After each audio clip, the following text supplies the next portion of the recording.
जरा सोचो तुम इतने खूबसूरत हो जाओ कि घर से बाहर निकलते ही लड़कियों का जमावड़ा लग जाए और तुम्हारी खूबसूरती को संभाल पाना उनके बस की बात ही ना हो। कुछ ऐसा ही होता है हमारी आज की कहानी में। कहानी की शुरुआत होती है मास परिवार से, जो पिछली कई पीढ़ियों से सबसे सुंदर इंसानों में से थे। लोग उनकी खूबसूरती की वजह से उन्हें बेहद पसंद करते थे और यही उनके पैसे कमाने का तरीका था। उनका सबसे बड़ा बेटा ओ किसी टिकटॉक स्टार है। उसके दिलकश चेहरे की वजह से उसके करोड़ों फॉलोअर्स थे।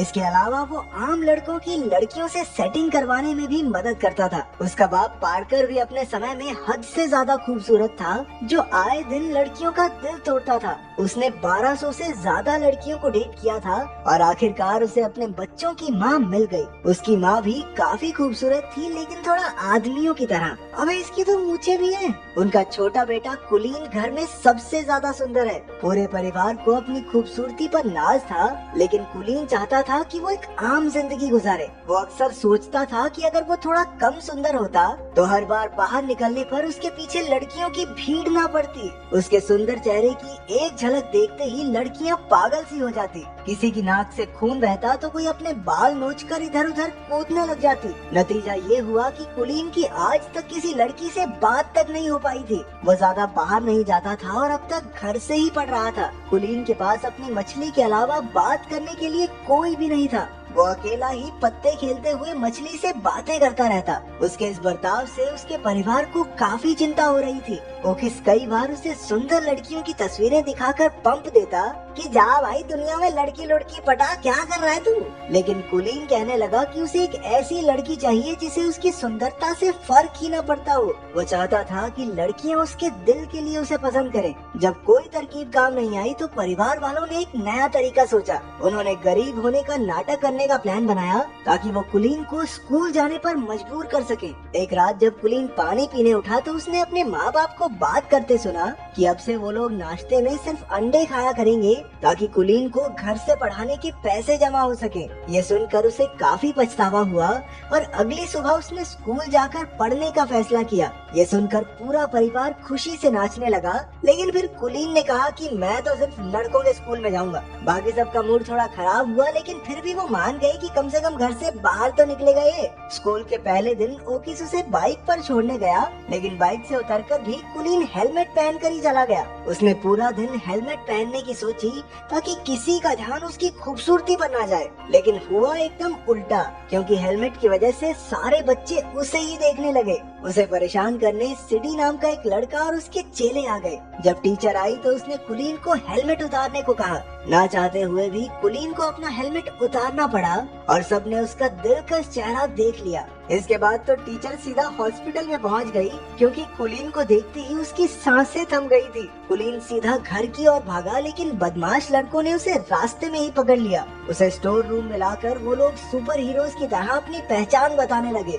ये तीनों पिछले 3 साल से स्कूल में पढ़े थे, क्योंकि सिटी को बस बीबीएम स्कूल की सबसे सुंदर लड़की अमेंडा के साथ ही पार्टी में जाना है। अमेंडा सिर्फ सुंदर लड़कों की बात ही सुनती है, इसलिए उन्होंने कुलीन को अपना डाकिया बनाने की सोची। फिर उन्होंने कीबो नाम के एक शरीफ लड़के को धमका कर उसका साथी बना दिया। कुछ देर बाद कुलीन प्रिंसिपल के पास इन बदमाश लड़कों की शिकायत करने पहुंचा। प्रिंसिपल बेचारा खुद ही अपने बेटे की वजह से परेशान था। वो उल्टा कुलीन से ही कहने लगा कि लड़की पटवा दे भाई इस बावड़ी बूथ से, ताकि जल्दी से जल्दी स्कूल को छोड़ के जाए। उस रात कीबो और कुलीन ने अगले दिन ये काम करने का फैसला किया। कीबो के रूप में एक अच्छा दोस्त पाकर कुलीन को काफी खुशी हुई। अगली सुबह वो दोनों बीबीएम स्कूल पहुंचे, जहां उन्हें देखते ही लड़कियां चिल्लाने लगी, ये हेलमेट वाली लड़की को बाहर निकालो, पता नहीं कितना बुरा दिखता होगा। सभी लड़कियों ने मिलकर कुलीन को हेलमेट उतारने पर मजबूर कर दिया। जैसे ही उसने हेलमेट उतारा, पूरे स्कूल में तहलका मच गया। कुछ घंटों बाद तो टीवी पर खबर आ रही थी कि कुलीन की वजह से लड़कियां पागल हो रही हैं। किसी की नाक से खून बह रहा था तो कोई इधर उधर उल्टी फुल्टी हो रही थी। स्कूल की सबसे खूबसूरत लड़की अमेंडा को भी उसे न्यूज पर देखते ही उससे प्यार हो गया। उसने ठान लिया कि कुलीन को अपना बना कर ही रहेगी। जब खबर चारों ओर फैल गई तो हजारों की तादाद में लड़कियां कुलीन के घर के बाहर इकट्ठा होने लगी। उसके परिवार वालों ने घर में एंट्री के लिए टिकट बेचकर पैसा कमाना शुरू कर दिया। जब कुलीन ने छिपकर ये सब देखा तो उसे समझ आया कि उसके परिवार ने ही उसका इस्तेमाल किया है। जब उन्होंने उसे कॉल करके घर पर वापस बुलाया तो कुलीन ने लौटने से साफ इनकार कर दिया। और तो और इतनी सारी लड़कियों की वजह से अपनी मछली की बुरी हालत देखकर उसका दिल और टूट गया। अब वो एक बिल्डिंग की छत पर उसे ढूंढ रही लड़कियों से छुपता फिर रहा था। अचानक एक लड़की ने पीछे से आकर कहा, छलांग वलांग मारने का तो प्लान नहीं है ना तुम्हारा?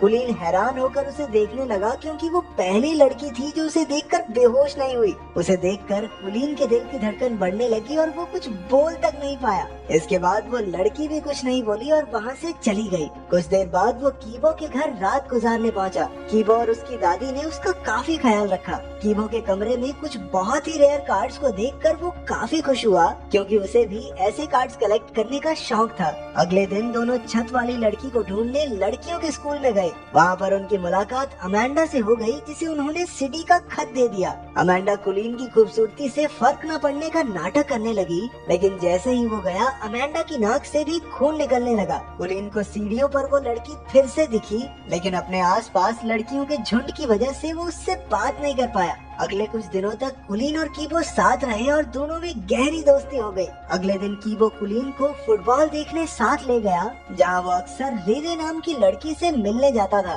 कीबो इस लड़की को बेहद पसंद करता था। मैच के बाद कुलीन की नजर अचानक उस छत वाली लड़की पर पड़ गई। वो तो बस उसे देखता ही रह गया। तभी कीबो ने आकर उन्हें मिलवाया और कहा कि उसका नाम रेरे है। तब जाकर कुलीन को पता चला कि कीबो भी इसी लड़की को पसंद करता है। रेरे और कीबो काफी अच्छे दोस्त थे और उन्हें साथ देखकर कुलीन को जलन होने लगी। वो रात को ठीक से सो भी नहीं पाया क्योंकि उसे समझ नहीं आ रहा था कि वो करे क्या। आखिरकार उसे याद आया कि उसका भाई ओकिस भी तो लव गुरु है, उससे मदद मांगनी चाहिए। अगली सुबह कुलीन को अपने सामने देखकर ओकिस की तो आंखें भर आई। वो कुलीन को लड़कियों से बात करने में कब से मदद करना चाहता था। अब तक कुलीन ने अपने परिवार को भी माफ कर दिया था क्योंकि अगर वो बाहर न जाता तो रेरे से उसकी मुलाकात भी न हो पाती। फिर दोनों भाई सामान लेने गए जहाँ ओकिस ने बताया कि कुलीन उस लड़की को कैसे पटा सकता है। कुलीन ने बिल्कुल वैसा ही किया, लेकिन उसे एहसास हुआ कि वो रेरे को उतना नहीं जानता जितना कीबो जानता है, लेकिन वो फिर भी हार नहीं मानना चाहता था। एक दिन अमेंडा ने लड़कों के स्कूल में आकर कुलीन को अपने जन्मदिन की पार्टी का न्योता दिया और साथ साथ एक फोन भी थमा दिया कि बाबू मुझे इससे कॉल करना, ठीक है? फिर शाम को कीबो, कुलीन और रेरे घूमने गए। वहाँ कुलीन समझ गया कि रेरे भी कीबो को पसंद करती है। उन्हें साथ देखकर उसे जलन महसूस हो रही थी। बाद में कीबो के जाने पर उसने सीधा रेरे से पूछ लिया कि क्या वो कीबो को पसंद करती है। पहले तो रेरे नहीं मानी, लेकिन जब कुलीन ने झूठ कह दिया कि कीबो तो अमेंडा से प्यार करता है तो अचानक से रेरे का मुंह उतर गया। अब ये साफ था कि रेरे को भी कीबो पसंद है। इसके बाद घर लौटकर कुलीन ने अमेंडा को फोन करके उससे कुछ मदद मांगी और वो तो कुलीन के प्यार में कुछ भी करने को तैयार थी। फिर अगले दिन अमेंडा के बर्थडे पर कुलीन और कीबो दोनों पहुँचे तो अचानक से अमेंडा ने कुलीन को छोड़कर कीबो पर ध्यान देना शुरू कर दिया। वो उसे खींचकर साइड में ले गई और तभी रेरे भी पार्टी में आ गई। रेरे की नजर अमेंडा पर पड़ी जो कीबो को किस कर रही थी। ये देखकर उस बेचारी का दिल टूट गया और वो वहाँ से भाग निकली। उसके पीछे पीछे कुलीन ने भी जाकर अपने प्यार का इजहार कर दिया। रेरे ने जवाब दिया कि वो तो उसे सिर्फ दोस्त ही समझती है, तो कुलीन ने अपने इकलौते दोस्त को धोखा भी दिया और लड़की भी नहीं मिली। अरे इससे बुरा और क्या होगा। उधर सिडी और उसके चेलों ने भी कीबो और अमेंडा को किस करते देख लिया और उन्होंने गुस्से में कीबो की जमकर धुलाई कर दी। कुलीन दूर खड़ा देखता रहा, लेकिन कीबो को बचाने की उसकी हिम्मत नहीं हुई। बाद में वो कीबो को घर ले आया। अपने दोस्त को दर्द से कराहता देख कुलीन को एहसास हुआ कि उसने बहुत बड़ी गलती कर दी है। उसे अपने किए पर बहुत पछतावा हो रहा था और आखिरकार उसने सारी कहानी कीबो को बता दी। इस धोखे से कीबो हैरान रह गया। वो कहने लगा कि अगर उसे पता होता कि कुलीन भी रेरे को पसंद करता है तो वो खुद ही पीछे हट जाता, लेकिन कुलीन के दिए धोखे के बाद से वो उसका दोस्त बनकर नहीं रहना चाहता। कुलीन पूरे 1 महीने बाद घर लौटा। उसने किसी से बात नहीं की और खुद को कमरे में बंद कर लिया। उसे अपने दोस्त की बहुत याद आती थी। घर पर उसकी माँ ने उसे उसकी मछली दी जो एकदम सही सलामत थी। अपनी माँ की बातें सुनकर कुलीन को एहसास हुआ कि लोग उससे कितना प्यार करते हैं। अब उसने फैसला किया कि वो कीबो को जरूर जरूर मना लेगा। अगली सुबह उसने रेरे को जाकर सब सच बता दिया। इसके बाद उसने कीबो के पास जाकर उससे माफी मांगने की कोशिश की तो पहले तो कीबो नखरे मारता रहा, लेकिन बातों बातों में कुलीन ने कीबो से बुलवा लिया कि वो रेरे को कितना प्यार करता है। बाद में पता चला कि रेरे फोन पर सब कुछ सुन रही थी। आखिरकार उन दोनों के बीच की गलतफहमियां दूर हो गई थी। कुछ दिन बाद सब डांस पार्टी में गए जहां कीबो की पार्टनर रेरे थी और कुलीन की पार्टनर अमांडा। आखिरकार कुलीन और अमांडा को डांस के किंग और क्वीन का खिताब मिला। जहां एक और सारी लड़कियां उसे स्टेज पर देखकर पगला रही थी, वहीं उसे एक लड़की की आवाज आई कि इतना भी अच्छा नहीं दिखता ये सुनते ही कुलीन का दिल एक बार फिर से जोरों से धड़कने लगा और उसकी नजरें इस अनजान लड़की को ढूंढने लगी। तो अगर एक दिन के लिए तुम इतने खूबसूरत हो जाओ तो तुम क्या करोगे, कमेंट्स में जरूर बताना।